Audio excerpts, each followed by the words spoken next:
All right, good morning, everyone, and welcome to the webinar. My name is Jess Larkin, and I am the Marketing and Communication Specialist at Cornerstone. And today I am joined by Allegra's Steve Kapuscinski, yet again, for like the fifth year in a row. Been there many, wow. And he is going to talk to us today about direct mail in 2022. All right, just to start off, we have a little bit of housekeeping as we usually do. If you have a question, you can type it into the question box and we'll answer those questions at the end of the presentation. And of course, if you have any questions after the presentation, you can go ahead and give me an email at jlarkin@crnstone.com, and I will forward those over to Steve or whoever I can to get your question answered. Next slide. Like I said, there's my information on the screen if you'd like to get in contact with me, and also be sure to follow us on social media on Facebook, LinkedIn, Twitter, and YouTube. We post industry and Cornerstone updates and information, so go ahead and give us a follow. All right, now I want to introduce Steve Kapuscinski. Take it away, Steve. Good morning. Thank you for attending. It's been a few times since I've done this, and I enjoy talking about our services because I believe that they are relevant to what your needs are. This is us. Allegra Marketing Print Mail and Image 360. We are a local single source for print marketing and signage services. Again, Allegra Marketing Print Mail, I've owned it and operated it for 17 years.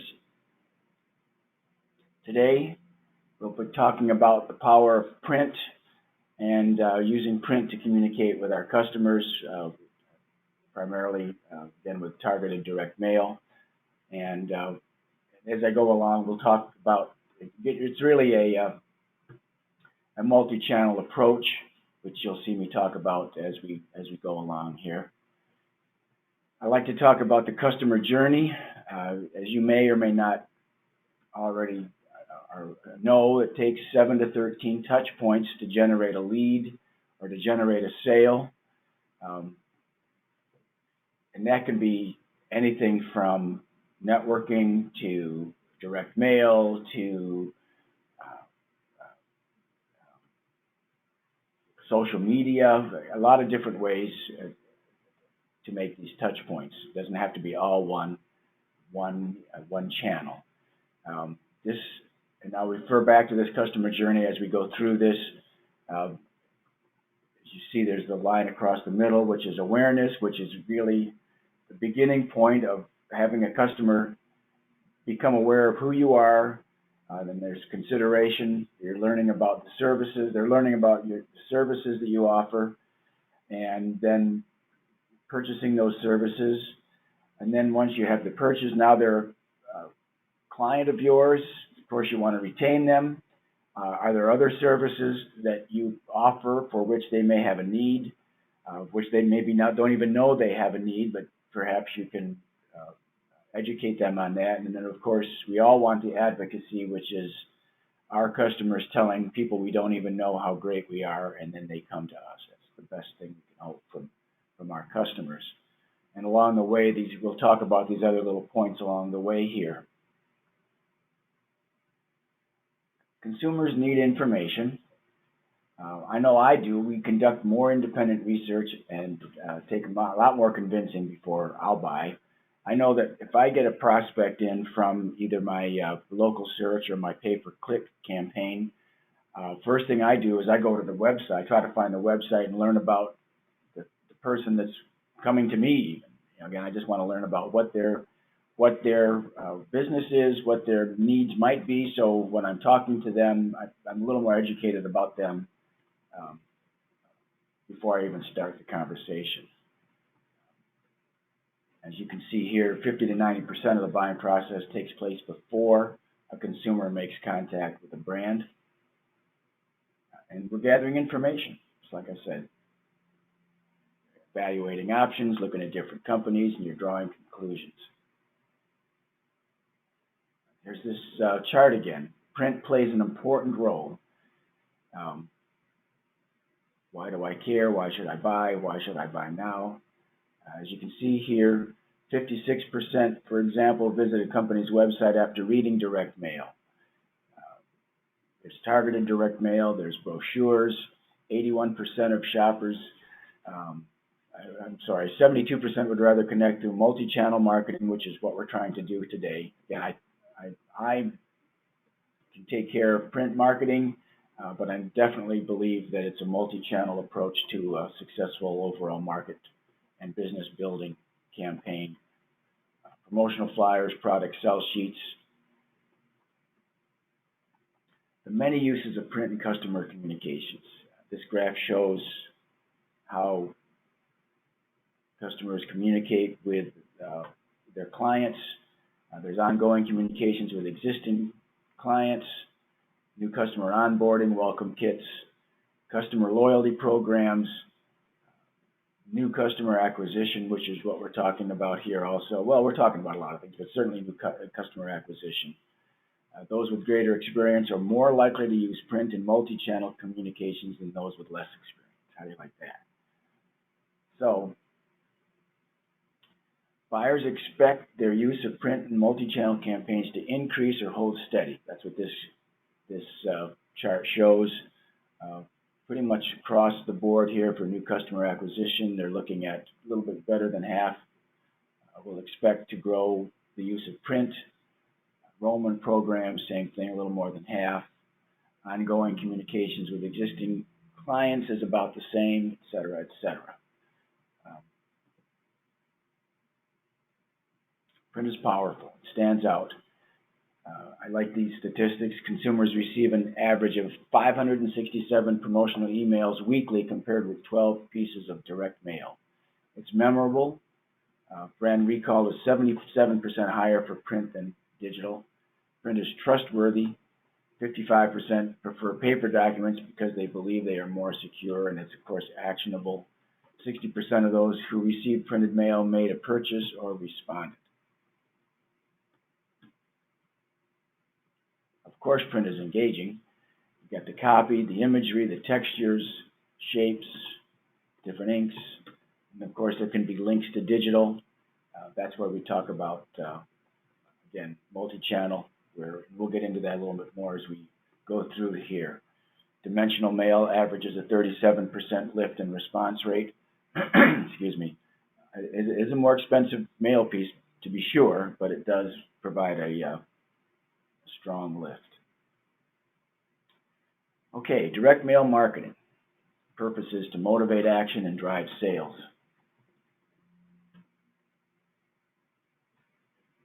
It is now tied with social media as the second most used medium. I'm finding a resurgence since probably a couple years now in inquiries coming into me for mailing campaigns versus anything else. It does produce the best response rate of any medium. And for house lists, which 9%, and prospect lists, 4.9%, nearly doubled in 2018. That's a little bit old information. However, like I said, I'm seeing much higher level of interest in returning to direct mail in the last several years. The return on investment of direct mail increased by 12 percentage points and exceeds that of online display. But again, I'm a firm believer in multi-channel marketing, so print is part of that. And this channel sees its greatest use in business-to-consumer campaigns. So if your business is targeting consumers, this is a great channel to use. That said, again, we're doing direct mail campaigns for businesses that are going to trade shows and those sorts of things. So it works for both demographics. Direct mail myths. Direct mail is dead, which it's not. It's too expensive. It is not too expensive.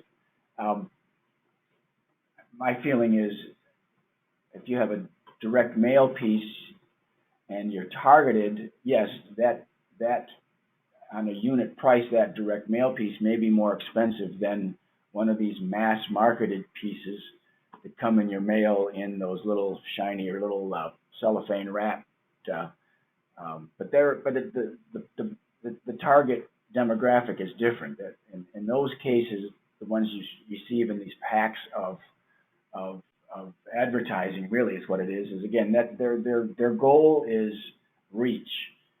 Your goal is target. You have a targeting goal, very direct targeting goal. So yes, you will pay a higher unit price per piece, but you're going to get the exact demographic that you're looking to get. Another myth, online is the only place to do digital marketing. Again, we'll talk about that as we go along in here, but I will mention that we believe that it's a multi-channel approach. So we can have a direct mail piece that directs you to a digital response. So those types of things. Direct mail is too hard. It's not. We can make it easy for you. So call us or email us. Direct mail is not dead. 90% of direct mail is opened. 82% of direct mail is read for a minute or more. 60% of consumers who responded to direct mail went online or visited a physical store. 62% of consumers who responded to direct mail in the last 3 months made a purchase. 84% reported that personalization made them more likely to open a direct mail piece.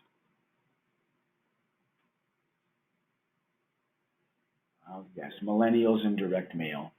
As the buying public skews younger, we want to direct this about to them. So 65% of millennials feel they spend too much time online. 57% feel overwhelmed by too many promotional emails. 90% think direct mail advertising is reliable and trustworthy. 75% find that the mail they receive is valuable. And 60% of those who responded to a direct mail piece within the last 3 months made a purchase. So, again, direct mail is a useful part of your marketing campaign. Email can be an effective channel, but I know for me, and I'm sure you're all the same way, 73% get a lot more emails that they do not open. 59% enjoy getting postal mail about new products versus 39% by email. 59% receive too many emails in one day. And 41% enjoy checking the postal mailbox. Offline plus online equals improved performance. Again, while I'm in the business of doing direct mail, targeted direct mail marketing, I believe in a multi-channel approach to growing your business. So you've got online marketing, which would be social media, TV, local searches. But you've also got the offline marketing, which would be direct mail, of course, TV, and radio. And they show a megaphone in the image, but I would say that that's more like networking and referrals would be offline marketing. 60% of those who responded visited a company's website. Consumers show deeper website engagement when receiving mail first. They purchased 28% more items, 28% more money, and 15% more time on the site. Direct mail plus digital is the perfect marriage. Direct mail lifts the response rates of other channels by 450%. Direct mail plus digital is 28% higher conversion rates. Direct mail plus digital ads 118% higher response rates than direct mail alone. So again, it gets back to the multi-channel approach to marketing. Here we are at our pathway again. Print and digital work together. Here we are again with the red circles targeting, showing the print piece of this. Again, if anybody, let me just talk a little bit about every door direct mail. Now, again, you may think that, well, if you don't even know what it is, let me first explain what it is. So every door direct mail is a type of postcard mailing where the postman drops a piece of mail off at every house or apartment that's on his route.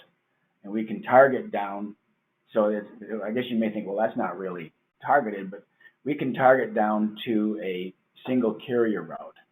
So again, For the certain types of businesses, that's a great way to target because you can touch everybody that you want to touch in that carrier route, or you can pick carrier routes all over the place. But again, that particular piece goes to every house, or it could be targeted to businesses also, every house or business in a carrier route. And the postage is very inexpensive compared to other direct mail. Anyway, so that's a little bit about every door direct mail. May not be a fit for you, but I thought I would at least educate you on what that is. Of course, we talked about rewards and loyalty programs, promotional flyers, product sell sheets, thank you cards, newsletters. Then you add the digital component to that. So you have online ads, search engine optimization, a responsive website, which that just means that your website responds to different formatting like a person's phone. So, and it looks fine on that. Videos, blogs, social media. 38, this is an interesting one. 38% will stop engaging if the website content or layout is unattractive. How many of you have gone to a website and you just can't seem to navigate to find what you think you want to find, and you just give up and go away? So that's what they're talking about there. Online reviews, of course, opt-in for future marketing. Emails, of course, online reviews, content sharing, customer surveys. I know I send an online survey out to all my people who have purchased from me at the end of every month, but it's set up so that no one receives a survey any more often than every 90 days. So they're not continually being bombarded by that. So direct mail elements. Now let's talk about how you build a direct mail campaign. What makes a strong direct mail campaign? Number one is the list. The list is responsible for the response rate. The better the list, the more relevant the list is to what you're trying to present, the higher the response rate. So as you can see here, it's up to 50% of the response rate. What you're asking is, who is my target audience? Excuse me. So you have to spend some time understanding who your target audience is. Of course, frequency. It's not going to be one time and done because people's memories are short. How to get a list. You may have your own house list, and in that list you have active customers and inactive customers. You can say, well, I want to see if I can reactivate some of these inactive customers. That would be a house list. That would be from you. You can rent a list from another company, or you can go to someone like Allegra and Image 360 with and we'll talk about this as we go along here, and I go to my compiler and get the list for you and rent the list. You can exchange names with a non-competitive organization. I say become a member of at least one chamber, if not more, because when you're a member of a chamber of commerce, then you have access to all the other members' contact information. So that's a place to certainly, and it's not a very expensive way to get a list.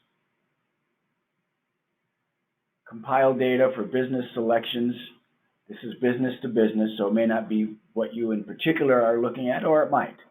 So basic selects means that the basic cost of the list includes these types of selections: the line of business, company size. You can read them down here, whether it's minority owned, key contact, phone number, of course, the address.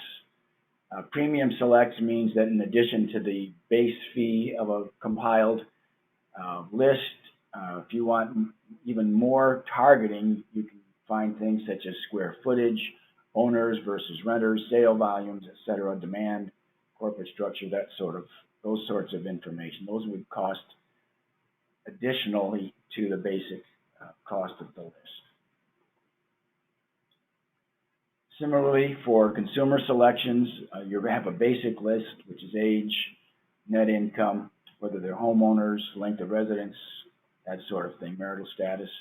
If you want to get stronger targeting, you need to pay for that, and that would be you find consumer scores, ailments, ethnicities, whether or not they're a mail order responder. That would be very interesting to have, and then different types of clusters. From the list, like I said, which is the most important, the next most important is the offer. You want to find someone, and why should they respond?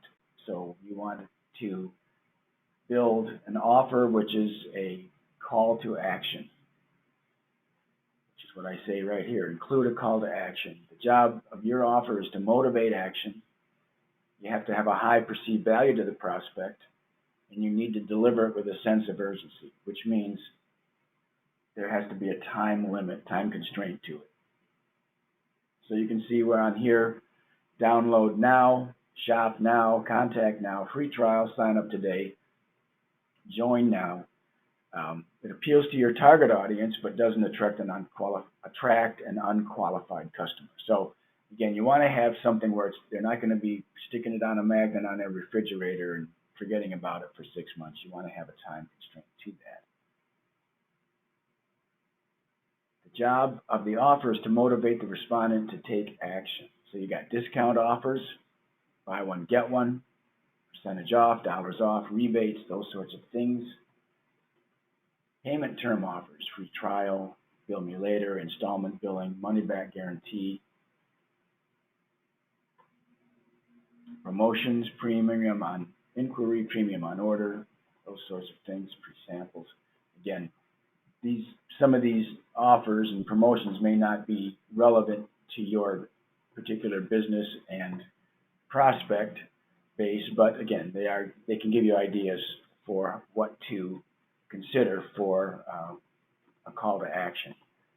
Certainly, perhaps in your business, best practices paper, research reports, case studies would probably be valuable information.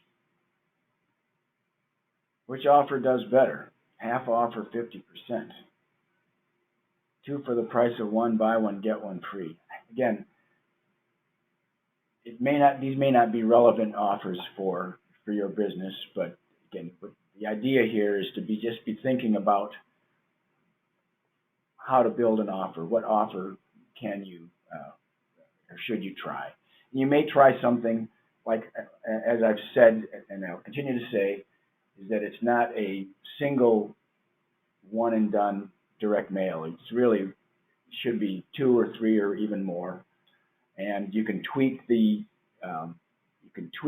art on the mailer so it's slightly different. You may test where maybe you'll try one offer on one mailing, another offer on another, and see which one gets the better response rate. Those are all possibilities.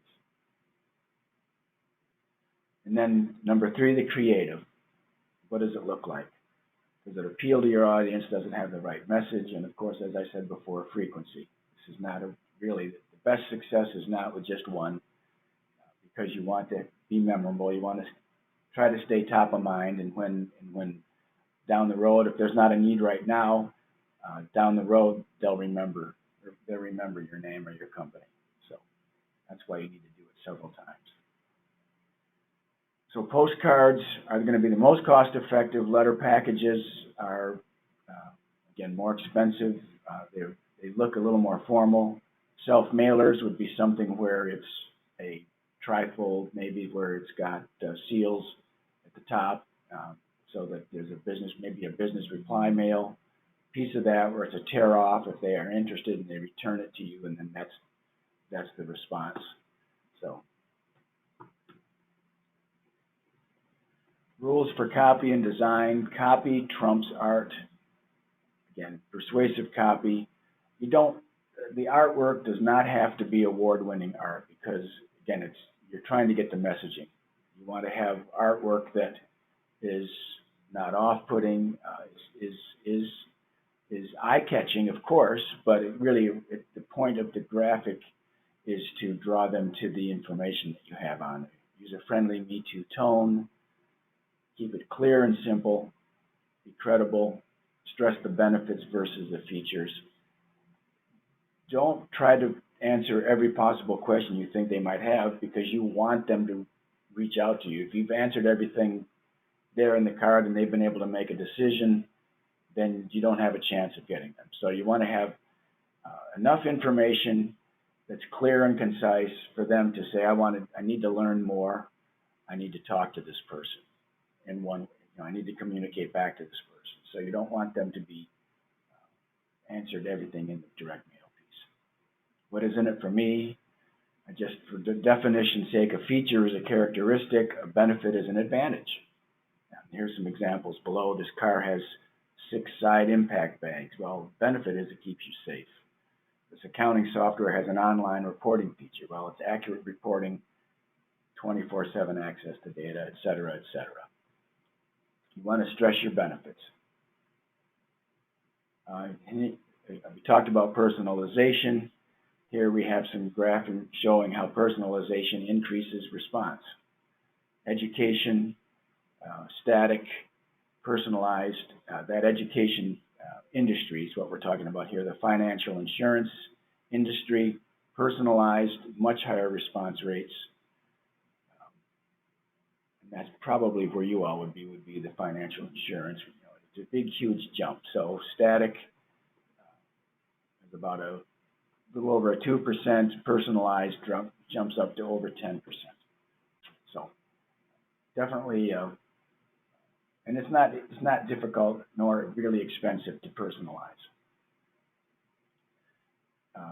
So personalization is variable data printing. So examples here, you can see the Happy Birthday Jane. They have the person's name on the cake, and they have Congratulations Jane in the copy up to upper left. Here's another card at the lower right. The Kling family happily resides here. Again, those are examples of personalization. Other examples of personalization can be if it's if it's going to a woman, we could have different images on there than it is for a man. If it's an older person versus a younger person, we have different images on there also. So there's a lot of different personalization to get the person, the prospect, to feel like you're messaging directly to them. So that's the whole point of personalization. Frequency. As I said before, one and done doesn't work. It takes 7 to 13 touch points to generate, I say a sale, not a lead, but to generate a sale. Multiple mail drops to the same audience plus other marketing channels. So again, frequency. Here we are again with the customer journey. Improve response rates. Media combination, print only, has a 6% response rate, which is a good response rate. Print email, as you can see, improves it. Print email, web landing pages, mobile marketing, 8.7%. These become, of course, more complex and more expensive as you go along, but it does improve the response rate and conversion rate.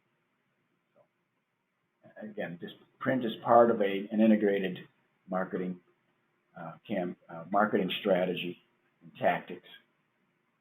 In summary, print is still powerful, engaging, and deemed valuable and trustworthy by recipients. Direct mail is not dead. Produces the best response rate of any medium on its own. Mailing campaigns have 4 main success components: list, which is the highest, the offer, the next highest, creative, and of course, you have to do it more than once so they remember who you are and what your services are, and what your benefits are. Integration between print and digital is key for an effective campaign. Questions? How are we doing on time? Great. Yeah, we got plenty of time here. Okay. So if you could hand me the mouse. Yep. Thank you so much. So if you guys have any questions, go ahead and leave them in the chat box, and we will get right to them. So I have a couple of questions for you. How has the power of direct mail changed over the last couple of years of COVID? Have you seen any kind of trends pop up? Well, I'm certainly seeing an uptick, significant uptick in the inquiries coming to me for direct mail. For instance, we have a mortgage. I believe he's a mortgage banker. We're doing daily mail. He gets mortgage lists daily and sends them to us, and we print a simple black and white card on pink cover stock, and it has to go out that same day. So timing is very important, and again, this is new business for us, and so it's something that we hadn't seen before. And again, I'm just seeing overall just a much higher interest in direct mail again. Okay. And you just mentioned that timing is important. How so with direct mail? Well, especially if you have an offer, you want to have the offer tied to a time limit because, again, you want people to respond. So if you don't put a time limit on it, you're not going to get a possible response because they'll say, well, maybe I'll call next week or something. So you want to definitely say, have a time limit on when the offer's on the table.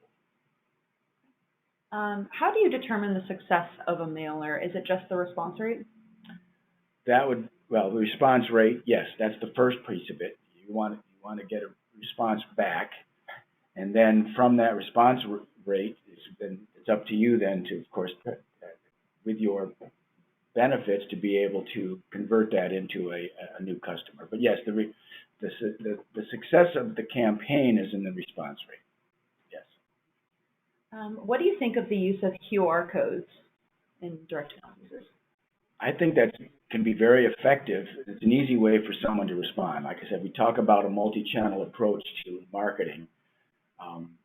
Especially now, I've noticed the technology for your phones to scan, just take a picture of it, and automatically, you don't have to go through a lot. If your phone sees the QR code, it'll automatically take you to a landing page to where you want it to go. So yes, that's that whole thing with the multi-channel approach. If you want someone to respond with a direct mail piece, that's a great way to get them to respond right now because they can easily do the QR code and then they pull up the website or whatever the landing pages you want right on their phone.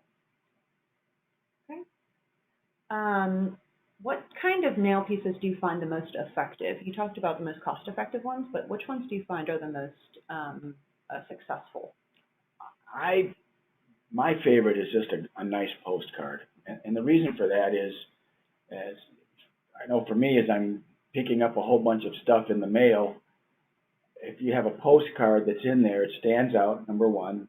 It automatically has to be read because the content is right out there in full view. And so you automatically get it read. If I look at an envelope, if I look at that and I don't recognize the return address or it looks like a piece that might be a prospecting piece, I may not even open it to look what it is. Mm-hmm. Again, I prefer a postcard. It's the less expensive. It's not as formal, but again, it has the information and people will read it. Even as it's on its way to the trash can, someone's going to see something of the postcard. Yeah, and I can speak to that too. Sometimes you get those mailers about your car's warranty. Yeah. If it's a letter, I'm just like, absolutely not. Exactly. Yes. Or if it's a letter. And then just one more question. This is mostly curiosity. What are some of the most creative direct mail pieces that you've seen over the last couple of years? Oh gosh, creative would be lumpy mail pieces are always fun. They're expensive. Where maybe it's something in a box that you will have to open the parcel and find something in there. That's creative. We've got one for a local company. One of our vendors actually it was a multi-piece card that had something on it that, again, it was just a multi-piece, like that example early on in the presentation where it was a folded piece where you open it up and you get this very interesting mail piece. And we've done those for some of our not-for-profits for their campaigns for donations. They'll do a creative mail piece. Oh, I can speak to one that reminds me. So the Cincinnati Ballet, they were having I can't remember what it was. I'm not sure if it's their 100th year, 150th year. We did a folded mail piece that had gold. It was a gatefold, if you can visualize a gatefold. So when it's closed, you look at it. There was a gold foil, like a Roman gate that we had printed. And you open it up in the inside to see the content. And that was all inside and outgoing. And yeah, it was very cute. And then they had, of course, the response envelopes inside that. But very creative piece. I like that. Yeah. And I did have one more question for you. When people put together their direct mail pieces, like a postcard, do you find that they get more response if they put their phone number on it, or do they get more response from like a landing page? I don't have an answer for that. Okay. But my answer, well, I don't have an answer to be able to judge either way. But again, I believe in these, especially this day and age, in a landing page, because that can get you right to somewhere. Mm-hmm. But again, that said, and I know from my own marketing. Again, I'm a little bit older, so if I get an inquiry and it's going to come through my website or whatever, generally I want to speak to that person. I mean, I can email them back, but if they have the phone number and email is on the inquiry, I'll call back because I prefer to get a voice connection with somebody right away. But I don't know that that's particularly anybody. That's just from my age demographic, that's what I prefer. So. Yeah, from more of a millennial perspective, I'd say that I'm pretty similar. If I were to get a mail piece, I would probably go to the landing page to make the initial contact, and then if I got a call back, I wouldn't be surprised. Whereas if it was a cold call to me, I probably wouldn't answer because. And people don't want to make the initial call because they're busy, and if they don't end up talking to somebody, or if they talk to somebody for too long, it interrupts their day. So I usually, if I'm getting a mail piece, would go from the landing page and expect a call back or a direct email or something. But usually calls are faster. So that's just my perspective. And if you do create a landing page, folks, that could be like your contact us page. It could be a page that you create specifically for your campaign. So if you're, for instance, creating a mail piece for United Healthcare's ACA plans, and you just want to let your clients know that those are coming, you could create a landing page at www.healthinsuranceagency, whatever your website is, /United Healthcare. And that could be a landing page specifically for that campaign, which will help you track it a little bit. And it'll also give a very, very easy address for your clients to visit instead of having to type out a really long, difficult address. And we talked a little bit about that in a previous webinar, so go ahead and check our webinar recordings about building websites, and we talked some more about that. All right, I think that's it. Do you have any final words of wisdom for us? Keep marketing, multi-channel, direct mail. It should be part of that. I know that's a little bit self-serving. I get it. But again, direct mail is part of that.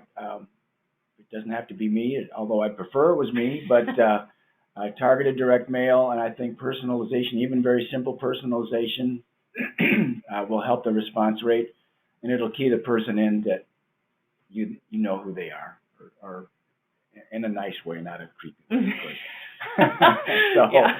Anyway, again, it just shows you that you've done a little. I think it shows that you've done a little more homework on who you're trying to reach out to. Sure, and there's a reason we have Steve come on every year. It's because we believe in the power of direct mail as well for reaching your clients, especially in the health insurance industry. It's very valuable. As you said, keep marketing. Yeah, keep marketing. If you guys have any additional questions for Steve, go ahead and send those either to me, or you can send them directly to Steve. My email is, again, jlarkin@crnstone.com, or you can give me a call at 513-629-2382. Thank you all for joining us today. If you have a couple minutes after the presentation, go ahead and fill out that survey so I know what you're interested in seeing. That's why we have people like Steve on all the time. There's Steve's information for you if you'd like to get in contact with him directly. We've worked with him for a couple of mail pieces in the past, and we're currently working with him right now for one, and they're very responsive and very helpful. Thank you. And everybody have a great day and stay safe out there. Thank you for allowing me into your day. Of Appreciate course. it.